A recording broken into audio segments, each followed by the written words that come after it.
South India Shopping Mall, the wedding Mantra, సరికొత్త wedding collection, South India Shopping mall.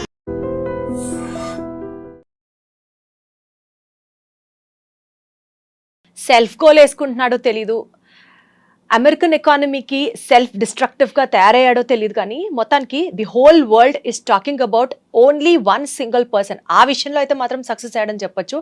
Trump రీసెంట్గా announce చేసినటువంటి ఈ tariff change policy గురించి, how the whole world is responding towards the big brother of the world అని చెప్పాలి. In fact ఎలా respond అవ్వాలి అన్నదానికన్నా ఎలాంటి సునామీ వేవ్స్ క్రియేట్ చేస్తున్నాయి అన్నది మాత్రం is a better word I feel. And దీని గురించి మనతో మాట్లాడడానికి we have our geopolitical tsunami with us sitting with me today.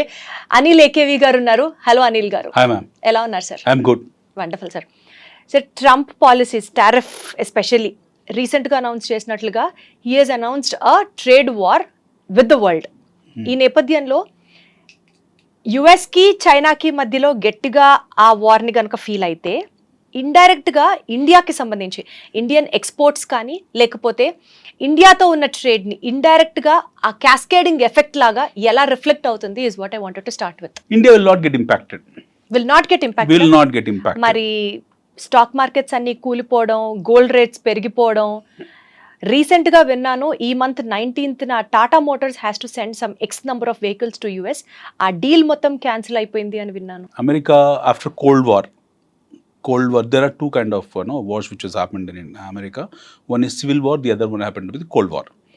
Civil war అనేది మీకు 17th centuryలో దట్ వాజ్ హ్యాపెన్ డ్యూరింగ్ స్లేవరీని అబాలిష్మెంట్ కోసం జరిగిన ఆ ప్రాసెస్లో they could able to amend their constitution where Abraham Lincoln was the torchbearer for it.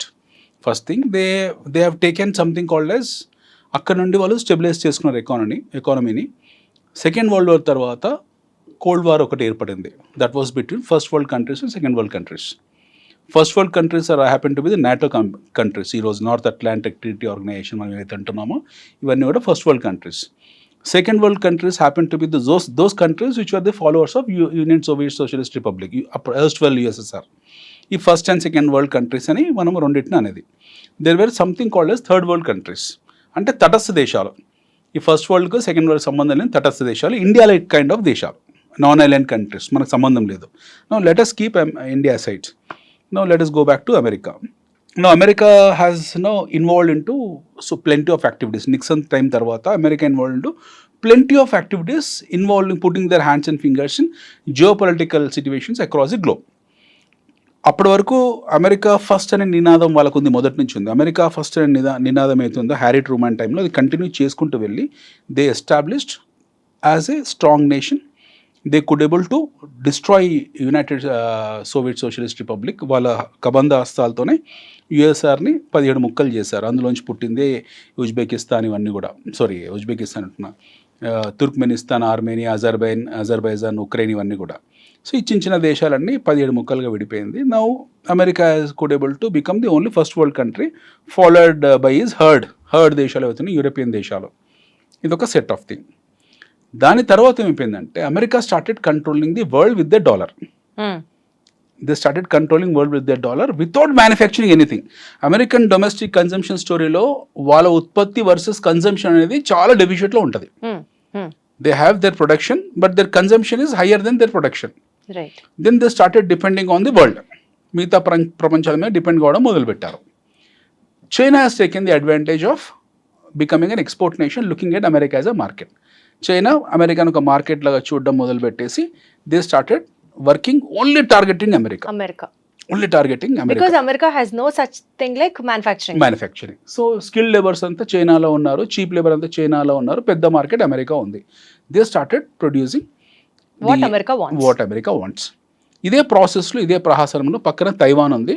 Taiwan started manufacturing semiconductors. ప్రపంచంలో మొత్తం 100 semiconductors, 70 semi conductors are manufactured Taiwan.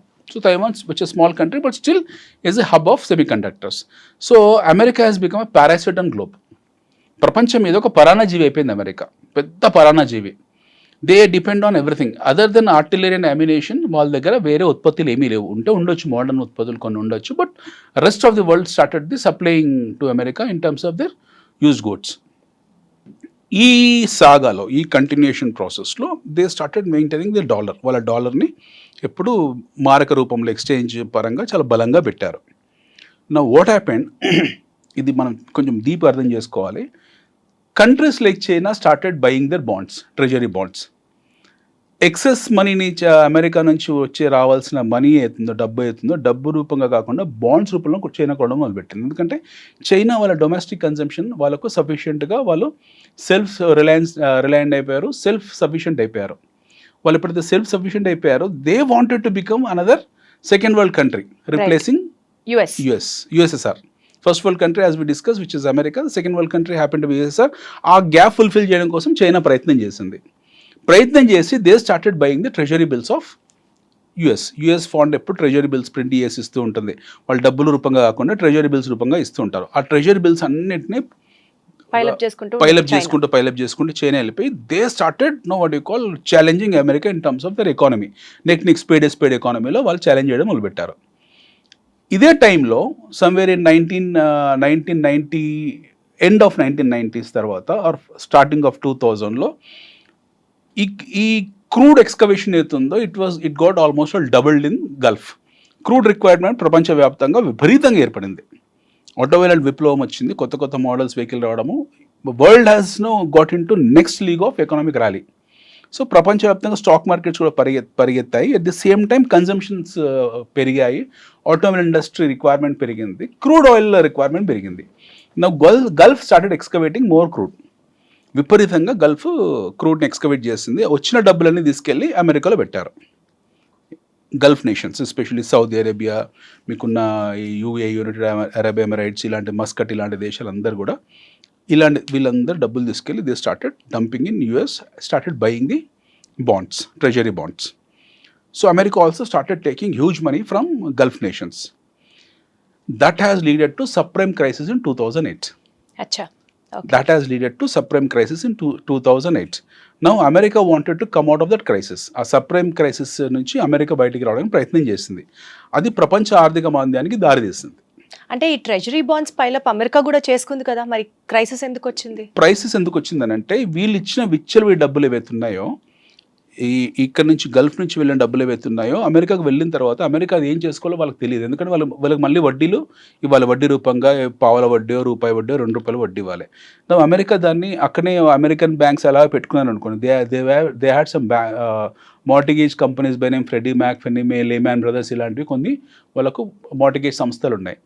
ఈ డబ్బులన్నీ వాళ్ళ దగ్గరికి వెళ్ళిన తర్వాత వాళ్ళు బేస్ రేట్స్ని వదిలేసి, సపోజ్ నేను ₹10 వడ్డీ తీసుకున్నాను, మీకు ₹11 ఇస్తే మీకు తీసుకోవడం రెడీగా లేరు. ₹10 వడ్డీకి ఇవ్వలేదు, నేను ₹8 వడ్డీకే ఇచ్చా. So that I can liquidate my cash pile up. ఈ క్యాష్ పైలప్ లిక్విడేట్ చేయడం కోసము నేను తీసుకున్న దానికన్నా కూడా తక్కువ రేట్కి ఇచ్చా. జనాలకి ఏమైపోయింది, విచ్చలవిడిగా యుఎస్లో హౌసింగ్ సెక్టర్ భూమిలోకి వెళ్ళిపోయింది. మోర్ దెన్ రిక్వైర్డ్, ఏ పే స్లిప్ అవసరం లేదు, ఏ కొలెటరల్ అవసరం లేకుండా, ఒక పే స్లిప్ ఉన్నా లేకపోయినా, మీకు ఐటీఆర్ ఉన్నా లేకపోయినా, they started giving the loans to people left right centre. జనాల అవసరం ఉన్నా లేకున్నా విపరీతంగా they taken loans from mortgage companies. Now they started bunking. ఒక స్టేజ్ తర్వాత వాళ్ళు మాకు అవసరం లేదనుకున్నారు, ఇంత అవసరం లేదని చెప్పేసి మేము మార్టిగేజ్ మా పేరు మీద ఉన్నది మీరు వాపస్ తీసుకోండి అన్నారు. Now that leaded to a crisis called a subprime crisis. 2008లో వచ్చింది. Obama was the president of America. That has leaded to global economic crisis. దాని విషస్ సైకిల్ మనం మళ్ళీ డిస్కస్ చేద్దాం. But that has leaded to global economic recession and America was the first victim of that. వచ్చిన డబ్బులన్నీ అక్కడ వెళ్ళడము, ఆ డబ్బులు పైలప్ కావడము, వాళ్ళు సబ్ప్రైమ్ కింద వాటికి లోన్స్ ఇవ్వడము, వీళ్ళు జనాలు దాన్ని ఎగ్గొట్టడము. ఎప్పుడైతే వీళ్ళు వెళ్ళి అప్పులు ఇచ్చిన వాళ్ళు ఎప్పుడైతే వెళ్ళి మాది రిడమ్షన్ అడిగారో, then under hands up. So first victim happen to be Freddie Mac, Fannie Mae, అక్కడ మార్టిగేజ్ కంపెనీస్. అండ్ ప్రపంచంలో అత్యంత పురాతన mortgage company by name Lehman Brothers have become bankrupt. Right. In the history of America, first established mortgage company, such a big company, has become bankrupt. That has impacted Citibank, that has impacted Hong Kong Shanghai Bank, that has impacted every nook and corner of the world, other than India. ఒక భారతదేశం తప్పిస్తే 2008లో ఏది కూడా escape కాలేదు. Entire world got collapsed in 2008. 2008 global recession, economic recession ఉందో ప్రపంచం మొత్తాన్ని అతలాకుతలం చేసి షేక్ చేసి పడేసింది. బట్ ఇండియన్ కామన్ మ్యాన్కు అది ఏం జరిగిందో కూడా తెలియదు. Indian man knows that there is something called yes global economic recession. IT employees తెలిసి తప్పిస్తే మిగతా నాన్ ఐటీ ఎంప్లాయీస్ తెలియదు. అక్కడి నుంచి వచ్చేసిన ఐటీ ఎంప్లాయీస్ కి వాళ్ళకి మాత్రం తెలిసి తప్పిస్తే మిగతా కామన్ ఇండియన్ తెలియదు. Now I want to relate to the current regime, American regime and current క్రైసిస్ని దాంతోనే రిలేట్ చేయబోతున్నాను. Now that was happened in the US. అందులోంచి బయటికి రావడానికి ఆల్మోస్ట్ $1 trillion మళ్ళీ బాండ్స్ ఫ్రెష్ ప్రింట్ చేశారు, కరెన్సీ ప్రింట్ చేశారు. ఎవరు ప్రింట్ చేశారు? ఒబామా గవర్నమెంట్ ప్రింట్ చేసింది. Almost $600 billion at one tranche, $400 billion at second tranche. ఈ డబుల్ ప్రింట్ చేశారు. Most of the money which has been given as a bailout to the American companies, that bailout has not gone to the oil bonds. అది వాళ్ళ వరకే ఉంచేసుకున్నారు చాలా మటుకు. అదే మన ఇండియాలో అంటే పెద్ద స్కామ్ అని గొడవ నానా రచ్చ చేసి ఉండేవాళ్ళం. But in US most of the money is been return by the big corporates which has not been shelled out to the victims. విక్టిమైజేషన్కు కాంపన్సేషన్ జరగలేదు, వాళ్ళ వరకు పెట్టేసుకున్నారు. That was the first disaster which was happened in the US in terms of economic activity. First disaster 2008లో. అందులోంచి బయటికి రావడానికి వాళ్ళు మళ్ళీ అడిషనల్ బాండ్స్ ప్రింటింగ్ చేశారు, మళ్ళీ అడిషనల్ ట్రెజరీ బాండ్స్ ప్రింట్ చేశారు. సో మోర్ ఆర్ లెస్ ఇలా ప్రింట్ చేసుకుంటూ వెళ్ళినప్పుడు వాళ్ళ తాలూకు డాలర్ని ఆ డాలర్ డామినేషన్ పెంచడం కోసం ఆ డాలర్ వీళ్ళు ఎన్ని చేయాలని చేసుకుంటూ వెళ్ళారు. డాలర్ హెడ్జ్ అని, కరెన్సీ హెడ్జ్ అని, ఇవన్నీ అలాగ ఉంచారు. Then suddenly what happened one fine day, all entire US decided that they wanted to form as a second world nation by name EU, European Union లాగా ఫామ్ అవుదామని చెప్పేసి అందరు దేశాలు ఒక యూరోపియన్ యూనియన్ ఫామ్ అయ్యి ఒక కామన్ కరెన్సీ పెట్టుకుందాము, మన మారక ద్రవ్యం, మన కామన్ ఎక్స్చేంజ్ డినామినేటర్ కింద మనం ఒక EU కరెన్సీ తయారు చేసుకుందామని చెప్పేసి వాళ్ళందరూ కూడా they prepared and they formed as a EU. దాని somehow America could able to break it into pieces.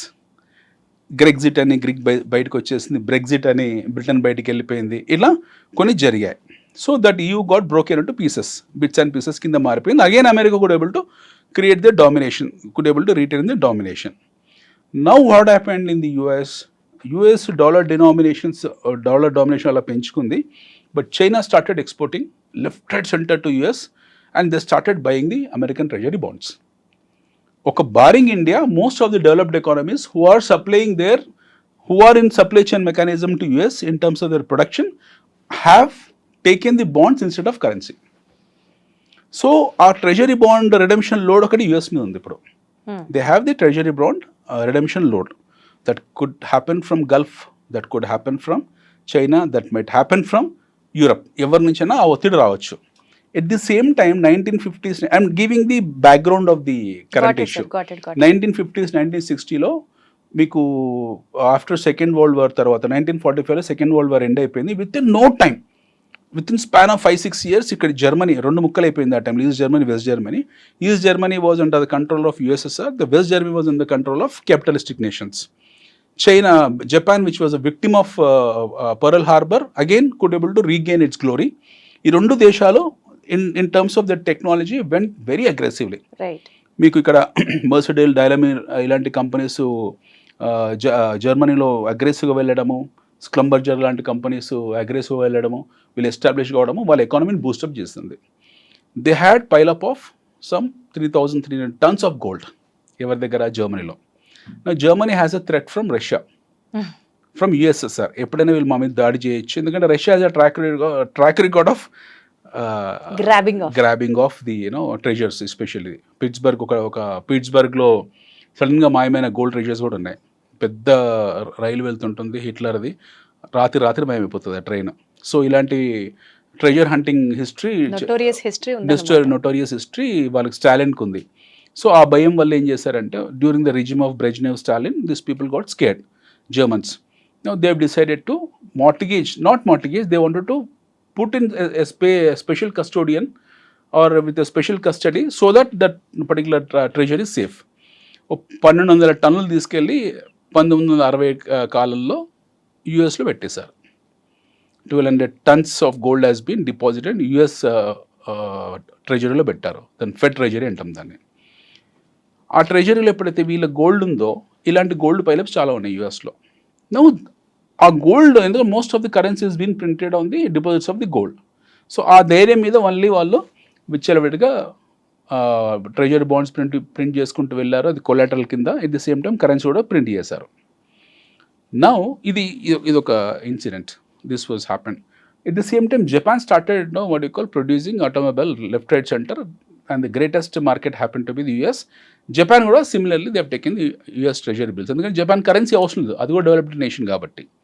ఒకవైపు గల్ఫ్, ఒకవైపు German nations, Europe nations, Japan లాంటి nations, and the latest one happen to be China. Their entire exports were targeted US. US is a target landscape, and they started producing their products on target based and taking redemption in terms of dollars, in terms of treasury bills. Now what happened is, ఇది continue అయిన తర్వాత one fine day వీళ్ళ cost of manufacturing పెరిగింది. Now I'm coming to the అసలీ point, original పాయింట్కి వస్తున్నాను. రేట్లు పెరుగుతుంటే, inflation పెరుగుతుంటే, రకరకాల కారణాల వల్ల వీళ్ళకు కూడా కాస్ట్ ఆఫ్ మ్యానుఫ్యాక్చరింగ్ పెరిగింది. The countries who are supplying their material to the US, their cost of manufacturing got increased in terms of labor, in terms of capital, in terms of capital adequacy, in terms of working capital, in terms of supply chain, in terms of distribution, in terms of many other parameters. వీళ్ళది సడన్గా వీళ్ళకి పెరుగుకుంటూ వెళ్ళిపోయింది. They started imposing additional tariffs on the product. Finished goods మీద 10 రూపాయలు ఉండేది 11 చేశారు, 12 చేశారు, 13 చేశారు, 20 చేశారు. ఇది ట్రంప్కి ఇప్పుడు కాదు, 1980s నుంచే నచ్చట్లేదు, 1990s నుంచే నచ్చట్లేదు. Trump, let's divide Trump into two parts. One as a abstract nationalist. I don't say pseudo nationalist, but abstract nationalist. Second one happened to be individual businessman. So Trump is an illusion. Trump is in a hibernation that మా ప్రపంచంలో దేశాలు అందరూ వచ్చేసి మా అమెరికాని దోచేసుకుంటున్నారు, ప్రపంచంలో ఉన్న వాళ్ళందరూ వచ్చేసి అమెరికాని పీడించేస్తున్నారు, ప్రపంచంలో అందరూ మా వనరుల్ని పాడు చేస్తున్నారు, ప్రపంచంలో ఉన్న వాళ్ళందరూ మా మీద డిపెండెన్సీ పెంచుకున్నారు, మేమందరికీ సాయం చేస్తున్నాము, we are the god for the entire nation, మేము లేకపోతే ప్రపంచం లేదు అనేది ఒక సైకి డెవలప్ అయింది ఆయనకు. మీరు 1995లో ఆయన చూసుంటే అర్థమవుతుంది. ఆయన మాట్లాడిన మాటలు అవన్నీ కూడా, ఆ రికార్డ్స్ అన్నీ ఉన్నాయి. Everything is classified record, whatever you spoken during 1980s and 1990s as a businessman. Trump incorporation company తాలూ డైరెక్టర్గా whatever he spoke on behalf of America, everything is been classifiedly recorded. So ఆయన ఆ mind సెట్లో ఉన్నాడు. Then he entered in to politics, and from the beginning is talking that America first, make America great, ఇవన్నీ మాట్లాడుకుంటూ వస్తున్నాడు. Much before is the election, during his election campaign he said that I'm going to tariff the world. So ప్రపంచం ఎందుకు వాళ్ళకు, మిగతా ప్రపంచం supply chain మెకానిజంలో మిగతా వాళ్ళు ఎందుకు టారిఫ్లు పెంచారు, మిగతా వాళ్ళు ఎందుకు హయ్యర్ రేట్స్ పెంచుకుంటూ వెళ్ళారు అనే డ్యూ డిలిజెన్స్ కానీ, ఆ రికన్సిలేషన్ కానీ, కాస్ట్ అకౌంటెన్సీ కానీ చూడలేదు. A person need to sit and understand in terms of as a cost accountant that why that cost has been increased. China supply చేస్తున్న ఒక దోమల బ్యాట్ కాస్ట్ ఎందుకు పెరిగింది? ఒకప్పుడు $1 ఉండేది, తర్వాత 10 ఏళ్ళ తర్వాత $2 ఎందుకు అయింది? ఇవన్నీ ఈ డెప్త్కి వెళ్ళలేదు. He is and impression that everybody is cheating America. So everybody is cheating America and I want to make America great. No, ఇక్కడ వరకు బాగానే ఉంది, you want to make America great, ఇక్కడ వరకు బాగుంది, you can make America great provided you can create your own manufacturing units. Now you are asking entire world to come and put their manufacturing units. Ippatiki America doesn't have any manufacturing units. They have, but not sufficient. It's still depending upon other nations. Yes, they had a great, what you call city called as Detroit ఉండేది వాళ్ళ దగ్గర, automobile hub of the world అనేవాళ్ళు Detroit. ఈ Ford గిడ్ అని అక్కడే పుట్టాయి. So Detroit, షెవర్లీ ఇలాంటి కార్లు ఇవన్నీ కూడా అక్కడే, that was a manufacturing hub long back. డెట్రాయిట్లో Detroit happen to be the automobile hub of the world. No what happened, ఎప్పుడైతే ఎప్పుడైతే మీకు జపాన్ నుంచి ఆటోమొబైల్ సప్లై కావడం మొదలుపెట్టిందో, సుజుకి ఇలాంటివన్నీ వెళ్ళడం మొదలుపెట్టాయో, ఎప్పుడైతే బిఎండబ్ల్యూస్ ఇక్కడ యూరప్ నుంచి వెళ్ళడం మొదలుపెట్టాయో, అమెరికా యాజ్ నో ఈజీ వచ్చేస్తుంది వాళ్ళకు సొంతంగా మ్యానుఫ్యాక్చరింగ్ చేసుకోవాల్సిన అవసరం పడలేదు వాళ్ళకు. They have taken everything for granted. వాళ్ళకు మెటీరియల్ బయట నుంచి, ఒక రకంగా అమెరికా ఇస్ స్మార్ట్ ప్లేయర్. వాళ్ళకి వస్తువులు వస్తున్నాయి, అక్కడ వేరే వాళ్ళు ఉత్పత్తి చేసి పంపిస్తున్నారు, వాళ్ళు యూజ్ చేసుకుంటున్నారు. But once I find they realized that no somebody is tariffing me extra అని. Now your Detroit has become a ghost town.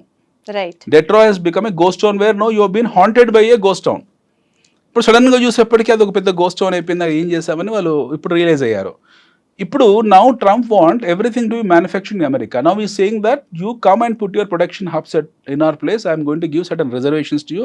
We are going to amend our constitution in terms of manufacturing facilities. I'll give you special economic zones, but you have to put your manufacturing units. US. ఇక్కడ బాగుంది. You give time and space for those people who wanted to come and put the money. వాళ్ళకు time ఇవ్వాలి. నేను నా దగ్గరకు వచ్చి manufacturing చేసుకోండి అని చెప్పినప్పుడు నేను వాళ్ళకు 1 year 2 year 3 year 4 year period ఇవ్వాలి. ఆ పీరియడ్ ఇవ్వకుండా నేను చేసింది ఏంటి, I put something called as reciprocal tariff. 20% additional tariff వేశారు కాబట్టి నేను మీ మీద 20% వేస్తున్నాను టారిఫ్. మీరు ఒక రాయితో కొట్టారు కాబట్టి నేను 2 రాళ్ళతో కొడుతున్నాను అనే సిద్ధాంతం గెలిపోయాడు. వెరీ సింపుల్ లేమ్యాన్ వర్డ్స్లో. నౌ ఎవరైతే లోడ్ తీసుకుంటున్నారో they did not even had a space to explain that why they are tariffing. వాళ్ళకి స్పేస్ ఇవ్వలేదు, ఎక్స్ప్లెనేషన్ అడగలేదు. చైనా నువ్వు ఎందుకు నా మీద అడిషనల్ ఇంత టారిఫ్ వేస్తున్నావు, you did not even have a dialogue with them. ఇలాంటి బయోలాటరల్ డైలాగ్ లేకుండా టక్కున one fine you come with big slate explains that I'm putting this reciprocal tariff అని చెప్పేసి ఏదో యుద్ధంలో గెలిచిన ఓ చక్రవర్తి లాగా ఓ పెద్ద పలక పట్టుకొని వచ్చి అన్ని చూపించాడు. He slap the world with tariffs. No, world will not keep quiet. They know that మేము లేకపోతే నువ్వు లేవు అక్కడ, మీ కన్సంప్షన్ లేదని చెప్పి China knows very clearly that without me you cannot even go to your washroom. Indirect గా అది ఇండియాకి ఏమైనా హెల్ప్ అవుతుందా అండి? అక్కడికి వస్తాను నేను. Now suddenly has put the tariffs. Now China has done reciprocal మీద they have done the retaliation tariff. నువ్వు నా మీద బాణం వేసావు, నేను కత్తి దూస్తాను అని చెప్పి వీళ్ళు 30% you are dumped it. Now this tariff war started. ప్రపంచంలో రకరకాల యుద్ధాలు, రకరకాల నేపథ్యాలు ఉంటాయి. పూర్వకాలంలో మనం కత్తులతో యుద్ధాలు చేసేవాళ్ళము, తర్వాత తుపాకులతో చేసాము, తర్వాత హోవిడ్జులతో చేసాము, తర్వాత సర్ఫేస్ టు సర్ఫేస్ మిసైల్స్తో చేసాము, తర్వాత రాకెట్లు వేసుకున్నాము, దాని తర్వాత న్యూక్లియర్ వార్స్ వేసాము, తర్వాత కరోనా లాంటి బయాలజికల్ వార్స్ జరిగాయి, ఇప్పుడు టారిఫ్ వార్ జరుగుతుంది. So literally we are on economic world war. మనం ఇప్పుడు ఉన్నది ఏంటి, ప్రపంచ యుద్ధాలకు ఒక రూపాలు మారుతూ ఉంటాయి, నేపథ్యాలు మారుతూ ఉంటాయి. మనం ఇప్పుడు ప్రపంచ యుద్ధంలో ఉన్నాం. We need to accept the fact that we're in the world war now. World వార్కు రక్తరహితం, రక్తపాతం 2 రకాలుగా ఉంటాయి. సో రక్తరహిత యుద్ధాలు చాలా భయంకరంగా ఉంటాయి. రక్తపాత యుద్ధాలలో క్లియర్, వీడు చచ్చిపోయాడు వాడు చచ్చిపోయాడు, స్టోరీ ఈజ్ ఓవర్. బట్ రక్తరహిత యుద్ధాలు ఇక్కడ ఎవరు గాయపడుతున్నారు, ఎవరు గాయం చేస్తున్నారు ఎవరికి తెలియదు. సో ఇందులో ఇది ఎలాగా వికటిస్తుందనే విషయం మనకు తెలియదు. Now coming back to India, we have a non align stands from the beginning. ఇండియాకి పెద్ద ఫరక్ పడేదేం లేదు. లాస్ట్ 3-4 days మార్కెట్స్ ఎందుకు ఫాలో అయ్యాయంటే, now market, let's come to market. America household సేవింగ్స్లో 70% ఈక్విటీస్లో ఉంటాయి. There is something called as household savings. మన ఇండియాలో మనం ఏం చేస్తాం, ఒక 100 రూపాయలు దాచిపెట్టామనుకోండి, 90 రూపాయలు ఫిక్స్డ్ డిపాజిట్లో పెడతాం, 10 రూపాయలు బంగారంలో పెడతాం. ఈ లాస్ట్ 10 yearsలో కొద్దిమంది 5 రూపీస్ మ్యూచువల్ ఫండ్లో పెడుతున్నారు, 10 రూపీస్ రియల్ ఎస్టేట్లో పెడుతున్నారు. బట్ నెట్ మనం ట్రెడిషనల్ ఇన్వెస్ట్మెంట్సే మనీ మోస్ట్లీ ఫిక్స్డ్ డిపాజిట్లు ఇలాంటి వాటిలో పెట్టుకుంటాం. యూఎస్లో అలా కాదు. That's an advance country, developed countries, developed markets కాబట్టి యూరోప్ కానివ్వండి, జపాన్ కానివ్వండి, ఇలాంటి దేశాలు ఇవి including China for that matter, people put their household savings into equities. 75% their savings gets into household savings gets into equities. వాళ్ళందరూ ఈక్విటీస్లో save చేసుకుంటారు. సడన్గా ఎప్పుడైతే రిటాలియేటరీ టారిఫ్స్ అంటే రెసిప్రోకేటరీ టారిఫ్స్ పెట్టిన రోజే మార్కెట్ బ్లీడ్ అయిపోయింది, బ్లడ్ బాత్ అయిపోయింది. రిటాలియేటరీ టారిఫ్ ఎప్పుడైతే చైనా విధించిందో, ఆంక్షలు విధించిందో, అదే రోజు 3 రకాల పరిణామాలు జరిగాయి. పరిణామం 1, Germany said that we are not finding America as a safe.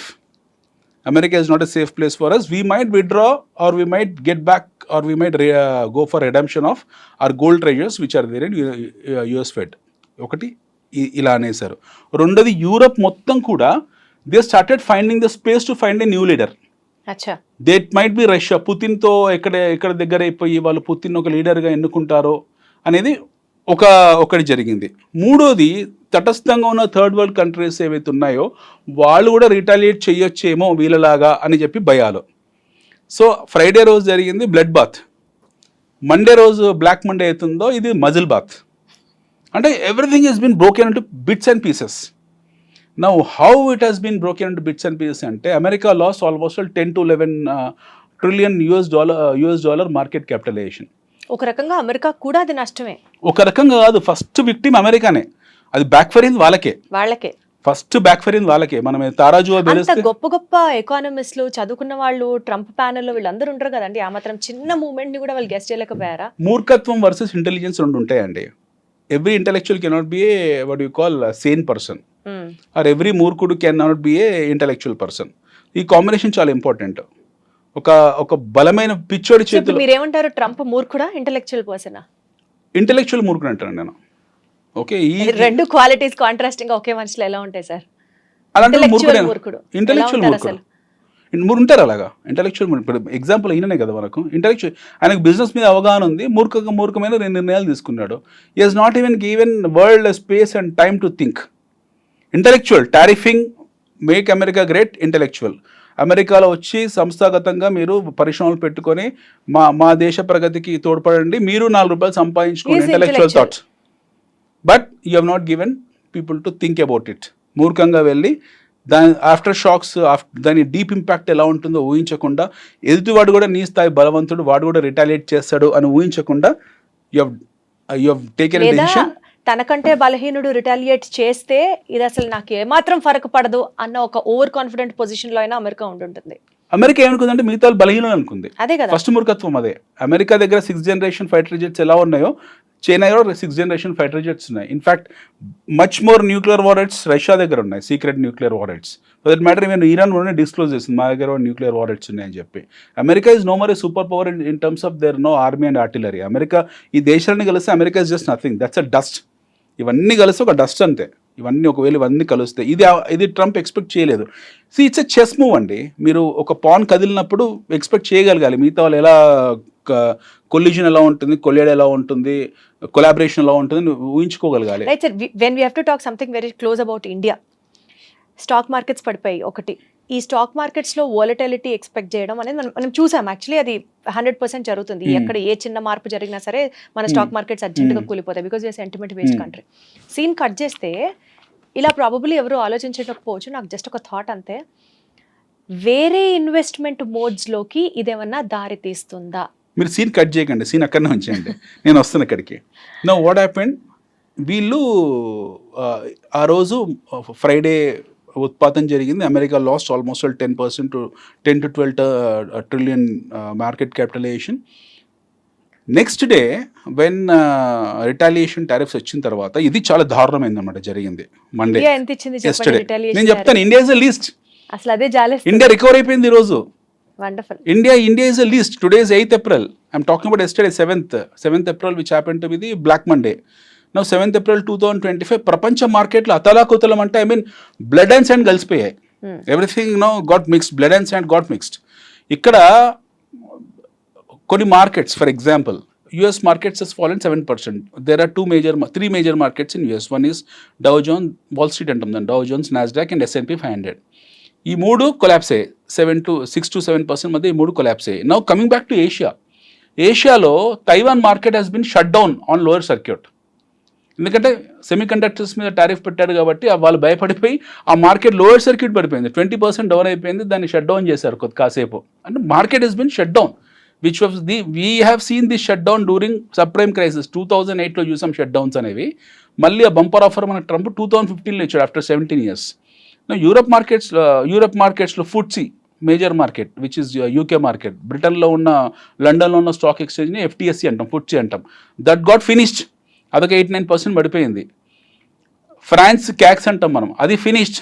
Germany market DAX అంటాం, DAX, అది finished. 7-8, I'm talking about 7, 8, 9, 10%. No let's come back to Nikkei Japan market, అదొక 12%, that got 14%, that got finished. Shanghai, that got finished almost at 10%.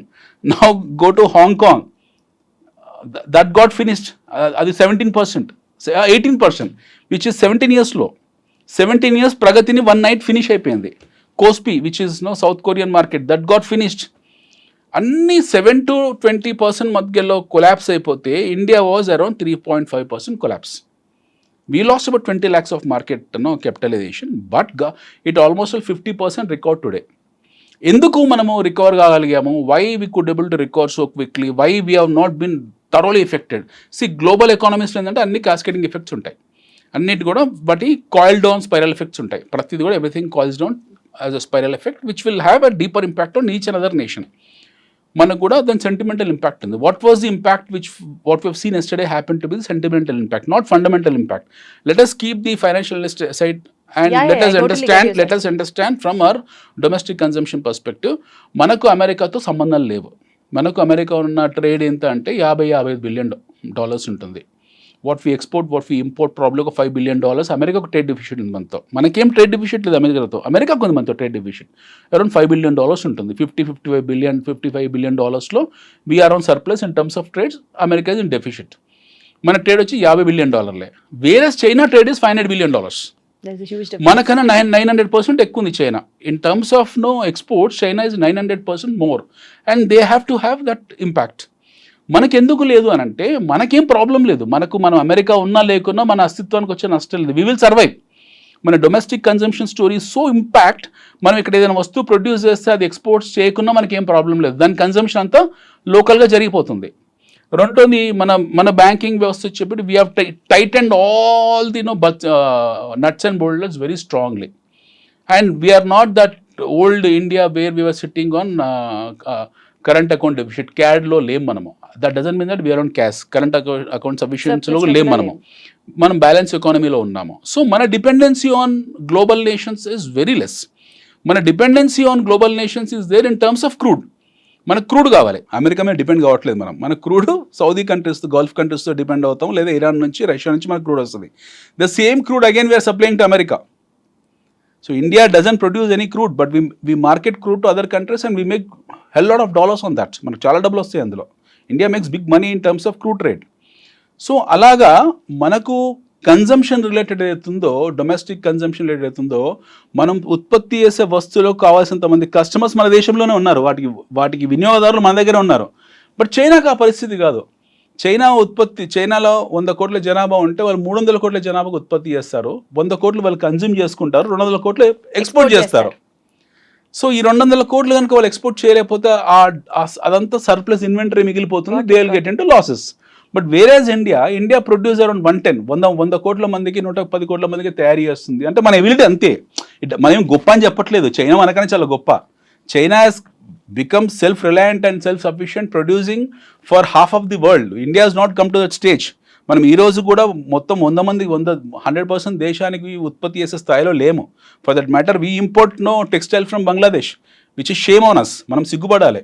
Once upon a time we happened to be the global hub for textiles. Now we are importing textile from Bangladesh, which is shame. So మన consumption అవుతుందో మనకు సరిపోతుంది. So అందువల్ల మనకు ఈ market effect మన మీద లేదు. కమింగ్ బ్యాక్ టు మీ fundamental question, how investor will look into this. Now this is the time people need to buy Indian market. ఇప్పుడే కదా కొనాల్సింది. ఇలాంటి ఫాల్ మాటికి రాదు ఆపర్చునిటీ. నిన్న మార్కెట్ ఫాల్లో పిక్ అండ్ చూస్ చేసుకున్నారో గుడ్ కంపెనీస్ని, that will not come. This opportunity will not come. మళ్ళీ ఈరోజు రికవర్ అయిపోయాయి కదా. ఈరోజు మీకు ఎన్బిఎఫ్సి సెక్టర్ అవుతుందో, non banking financial companies, banking, defence sector, all the sectors record huge today.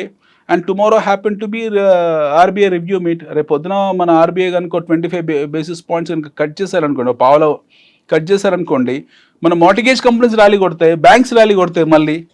So credit driven companies ఏవైతే ఉంటాయో this will rally again. So nothing to worry about India. We have to worry about America. We have to అంటే people మనలాంటి మనకి ఎవరైతే బంధువులు స్నేహితులు ఎవరైతే ఉంటారో వాళ్ళు వరీ కావాల్సిన అవసరం ఉంది. ఎందుకంటే America has now got into deep trouble. Now how they are going to cut their cost అనేది తెలియదు.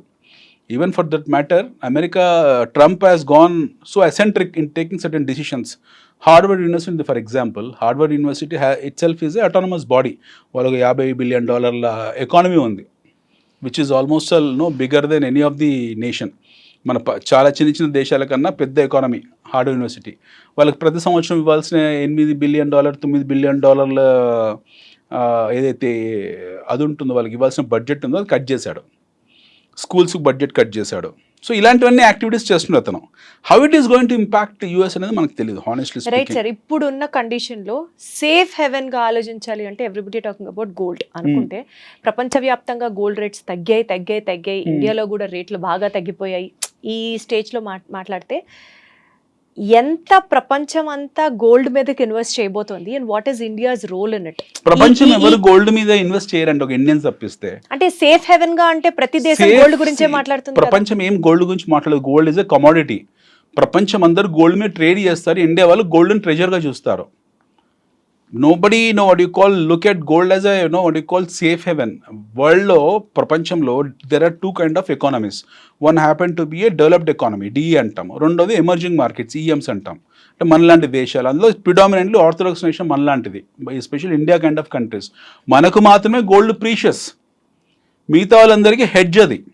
ఫర్ ఎగ్జాంపుల్ అమెరికా ఉంది, most of the gold in America happen to be gold in which is in ETF. దేశానికి gold reserves చూపించి మా దగ్గర ఇంత gold ఉంది, ఇంత గోల్డ్ అది ఉంది, ఎకానమీ, అది కంట్రీ చేస్తుంది. I'm talking about individuals. లేదు నేను యాజ్ అ కంట్రీ గురించి మాట్లాడుతున్నాను. మన దగ్గర కావాల్సిన రిజర్వ్స్ ఉన్నాయి, మనకేం ప్రాబ్లం లేదు. We have ample reserves with us. We have huge అంటే ఇప్పుడు reserves. బంగారం రేటు పడిపోయి ప్రతి ఒక్కళ్ళు గోల్డ్ మీద తీసుకోవాలి అని అనుకున్నా సరే భారతదేశంలో ఎంత అంత పడింది సప్లై ఉంది అని బంగారం ఎంత పడింది? యాజ్ సచ్ గా ఇట్ ఇస్ ఓన్లీ 3% తగ్గిందండి ఇవాళ రోజుకి. బట్ ఓవరాల్ గా రాబోయే ఫ్యూచర్ లో ఏదో చెప్తున్నా కదా సార్ 40% తగ్గిపోతుంది, ₹1,00,000 ఉండే ధర కాస్త 50,000కి వచ్చేస్తుంది. అలా ఏం జరగదు, అట్లా ఏం జరగదు, అలా ఎప్పుడు జరగదు. గోల్డ్ నో, ఇలా గోల్డ్ మీరు ఎప్పుడు లాస్ట్ అంటే కొంచెం అత్యాస కొద్దీ అడుగుతున్నాను, ఒకవేళ అలా జరిగినా భారతదేశం దగ్గర కావాల్సినంత బంగారం నిల్వలైతే ఉన్నాయా అన్నది నా ప్రశ్న. మన దగ్గర పిచ్చుకుంది గోల్డ్, అన్ఆడిటెడ్ అకౌంట్ గోల్డ్ ఇంకా ఉంది మన దగ్గర.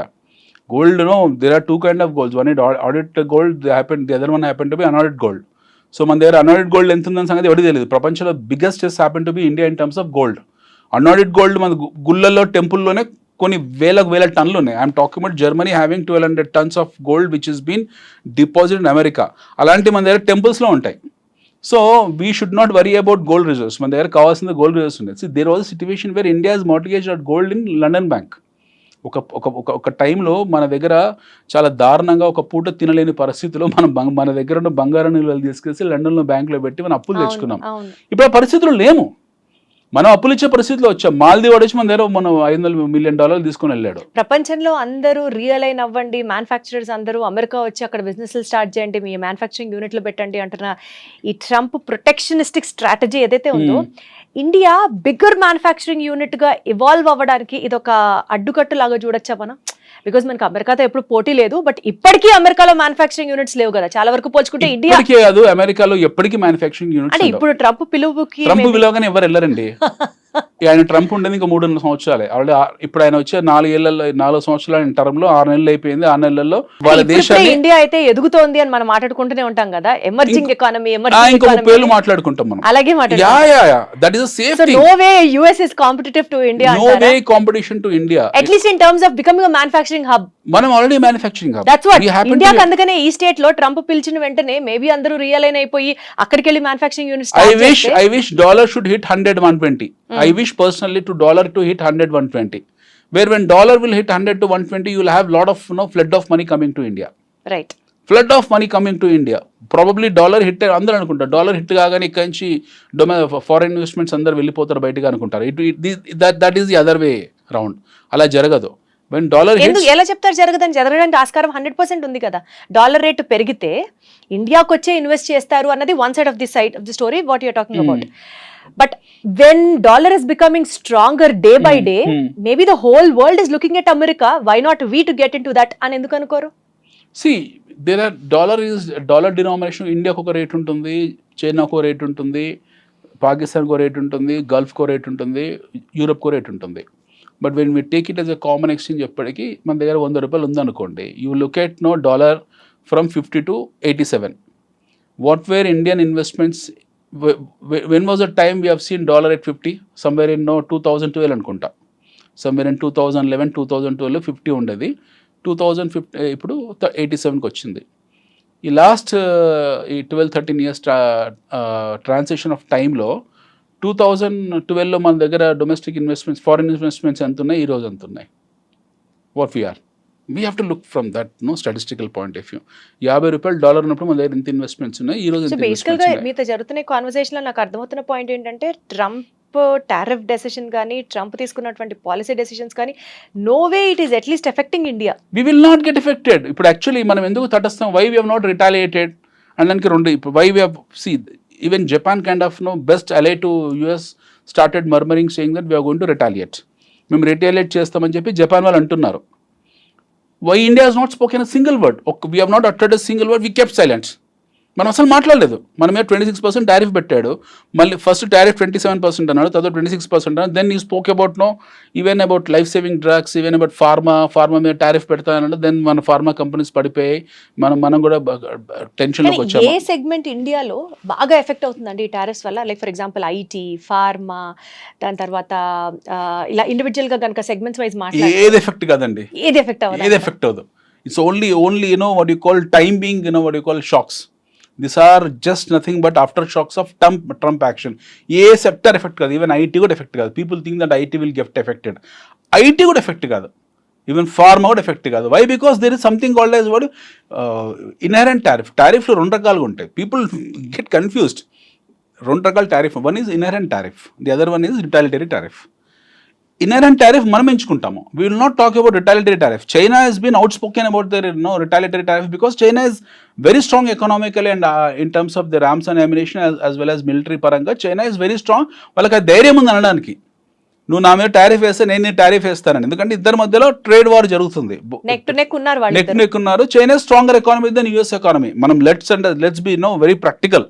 రైట్. మనం చాలా ప్రాక్టికల్గా ఉండాలి. చైనాతో కంపేర్ చేసుకుంటే America is no way. Right. అమెరికాలో ఉన్న రోడ్లు ఈ రోజు ఎప్పుడో 1960 పాత బీసీ కాలం నాటి మిస్సమ్మ మాయాబజార్ కాలం నాటి రోడ్లు ఏదో అక్కడ మన హైదరాబాద్ హఫీస్పేటలు వేసుకున్నట్టు మీద వైట్ వాష్ చేస్తారు. అంతే తప్పిస్తే ఏమీ లేవు అక్కడ అమెరికాలో. అమెరికా వాడుతున్న రైల్ ఇంజన్లో కూడా ఎప్పుడో పాతకాలం రైల్ ఇంజన్లో. I'm telling you need to ask a question to any of the NRI. When did you see a last new airport in America? When did you see a new stadium in America? So America spends most of the tax payers money on involving in to bilateral issues. వాళ్ళ డబ్బులు, tax face డబ్బులు, లేదా trade డబ్బులు అన్నీ తీసుకెళ్ళి మిగతా దేశాలు కుమ్మరియని తప్పిస్తే వాళ్ళు స్వతహాగా వాళ్ళ దేశాన్ని అభివృద్ధి చేసుకుంది ఏమీ లేదు అక్కడ. China is not like that. China is beyond America's imagination. China now running on 600 speed 700 speed MPH trains మీద బతుకుతున్నారు చైనా వాళ్ళు. చైనాలో స్కై క్రాపర్స్ ఉన్నాయి. చైనాలో మీకు you just cannot, America cannot imagine ఆ 3 gorgeous 6 gorgeous ఏదో అట్లాంటి ఒక పెద్ద డ్యామ్ కట్టడానికి చైనా ఊహించలేదు. చైనా కట్టిన ఒక డ్యామ్. బేసికల్ గా ట్రంప్ అనౌన్స్ చేసిన టారిఫ్ కి కాదు ఇండియా భయపడాల్సింది, చైనా ఏ రకంగా రిటాలియేట్ చేయబోతోందో will be the next threat to the whole world, not only to India. China and India has become a good allies these days. At least last 4-5 months లో మనం disengagement మన army ఆ రకంగా కూడా at least we should be safe. Yes, మనం army China ఏం చేసిందంటే, China is a very smart country. వాడికి ఎప్పుడైతే థ్రెట్ వస్తుందో, ఎవరైనా ఫర్ దట్ మ్యాటర్ బయలేటరల్ ఇష్యూస్లో ఏమవుతుందంటే జియో పాలిటిక్స్లో they become close to the next neighbour. మనకు ఇప్పుడు సమస్య వచ్చింది, మనం ఏం చేస్తాం, ఫస్ట్ మన ఇంటి పక్కన కూడా తలిపే తెడతాం మనం. అలాగే చైనా సమస్య రాగానే చైనా ఏం చేస్తారు, మన దగ్గర చైనాకు మనకు బార్డర్లో ఇష్యూ ఉంది, చికెన్ నెక్లో. ఆ విషయానికి వస్తే చైనాకు ప్రపంచంలో అందరితో ఇష్యూస్ ఉన్నాయి. సో మన దగ్గర ఇష్యూ రాగానే వాళ్ళు ఆర్మీని డిసెంగేజ్ చేశారు. They are withdrawn their army. Most of their army has been withdrawn. వాళ్ళ దగ్గర 6th generation ఫైటర్ జెట్స్ కూడా తీసేశారు, బేస్ తీసేశారు అక్కడ నుండి. We also disengaged. సో మన మధ్యలో ఇప్పుడు కొంచెం రిలేషన్షిప్ పాజిటివ్గా ఉంది. సో ప్రస్తుతానికి మన మధ్యలో థ్రెట్ లేదు. చైనాకి ఇండియాకి as of now there is no threat. చైనాకి ఇండియాకు మన ట్రేడ్ వార్ కూడా మనకి ఏమీ లేదు. We're quite comfortable in terms of our trade. So issue వచ్చేసి ఏంటంటే, చైనా అమెరికా మధ్యలో ఇప్పుడు వరల్డ్ ఈజ్ నౌ సఫరింగ్.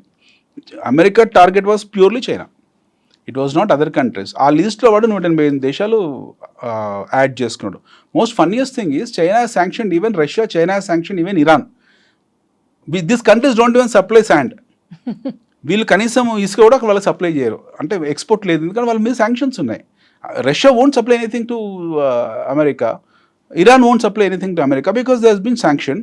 చిన్న దేశాలు 10,000 జనాభా ఉన్న దేశాలు, 20,000 జనాభా ఉన్న దేశాలు అసలు they don't supply, they don't even manufacture, they don't have anything. వాళ్ళ మీద కూడా టారిఫ్ వేసారు. అంటే there are 204 countries on this earth. ఈ భూమి మీద 204 దేశాలు ఉన్నాయి. ఐడెంటిఫైడ్ రికగ్నైజ్డ్ UN రికగ్నైజేషన్, ఐక్యరాజ్య సమితిని గుర్తించిన దేశాలు 204 ఉన్నాయి. అందులో 185 కరెన్సీలు ఉన్నాయి. 185 countries has been recognized. So Trump has tariffed all these 185 countries currencies. Now imagine, మనం ఫస్ట్ అనుకున్నాం కదా ట్రంప్ అసెంట్రిక్ ఎందుకునంటే ఇందుకే, అంటే ప్రపంచంలో ప్రతి కరెన్సీని అతను టారిఫ్ చేశాడు. నువ్వు రిటాలిటరీ టారిఫ్స్ ఎవరైతే చేస్తున్నారో, మనం ఇందాక అనుకున్నట్టు చైనా వాళ్ళు చేశారు. We will not do retaliatory tariff, we will do inherent tariff. Inherent tariff అని అంటే what we will do is we will fix the price. మనకి పెట్టిన టారిఫ్ ఏది ఉంటుందో ఆ టారిఫ్ని ఆ ప్రోడక్ట్లో మిక్స్ చేసేస్తాం, కలిపేస్తాం. సపోజ్ మన మీద 26% టారిఫ్ వేసాడు, ఆ 26%ని మనము ఈ ప్రోడక్ట్లో యాడ్ చేసి అదే ప్రోడక్ట్ మళ్ళీ వాళ్ళు పంపించేస్తాం. సో టారిఫ్ 2 రకాలుగా ఉంటుంది, రిటాలిటరీ tariff, and the inherent tariff. Inherent is a coercive tariff. ఈ tariff తో got it.